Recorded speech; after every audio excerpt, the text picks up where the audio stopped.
The Sphinx had terrorized the city of Thebes for many a year. If one tried to enter the city, the Sphinx would present him with a riddle. If the traveler failed to answer correctly, the Sphinx would strangle him to a terrible, terrible death. No one could solve the riddle, and so the city fell into despair. Now watch closely, as the Sphinx claims yet another victim. The handsome Prince Charming. It was he who would chance the perilous journey through blistering cold and scorching desert, traveling for many days and nights, risking life and limb to reach the Dragon's Keep.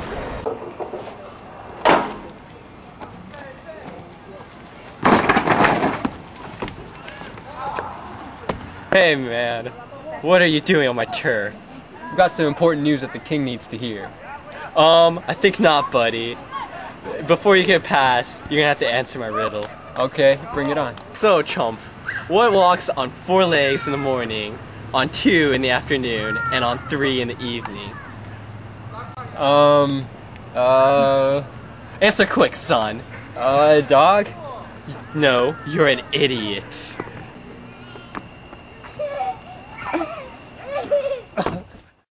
As you can see, the Sphinx is clever, tricky, and utterly merciless. Killing victim after victim, the Sphinx was utterly unstoppable. Until...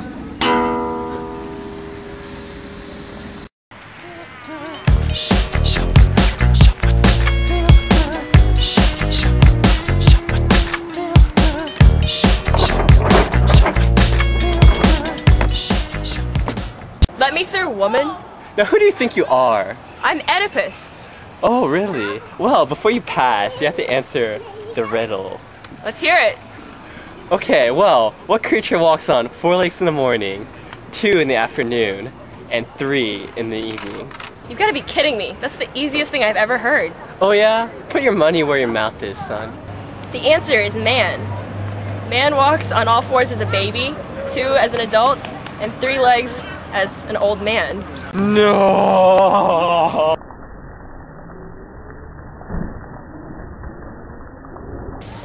And so the mighty Sphinx was defeated. And who did defeat him? But the man who would end up bringing yet another disaster to the city of Thebes, Oedipus Rex. And that, my dear children, is the story of Oedipus.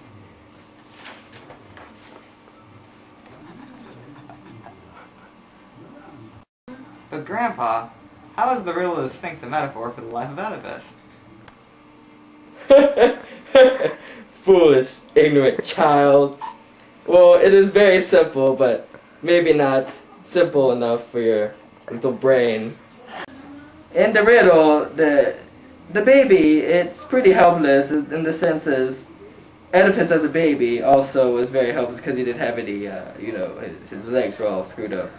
And then as a man, you become stronger, and Oedipus also, as time progressed, he was also getting stronger and became very good life. And also the old man, he gets older and needs a cane, in the same sense that Oedipus was crippled. And that's the story of Oedipus. Well then, why is it ironic that Oedipus solved the riddle? Oh my silly beanstalk of a grandchild. Well, that answer is quite simple. It was ironic that Oedipus, he answered the question because he himself, he couldn't see his own fate, but you see, he solved the riddle, and he couldn't stop what was the prophecy, because in order to become king of Thebes and do all that crazy stuff, he had to kill the Sphinx, and she jumped off the cliff, and all the people were saved.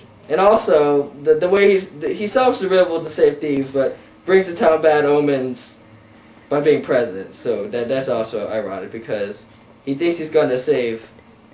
He thinks he's gonna save children, but he ends up killing them. And Grandpa, what is universal about Oedipus's situation? Well, what is universal about that is that man, and some men in general, are very blinded by their arrogance, And also,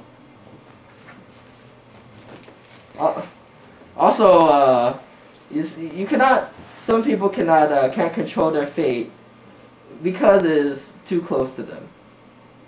And that's what's universal about Oedipus.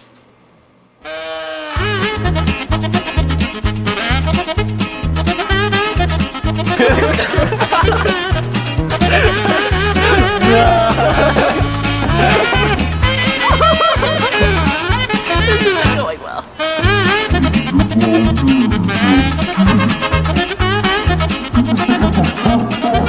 Now, who do you think you are? I'm Oedipus. Oh, dang it.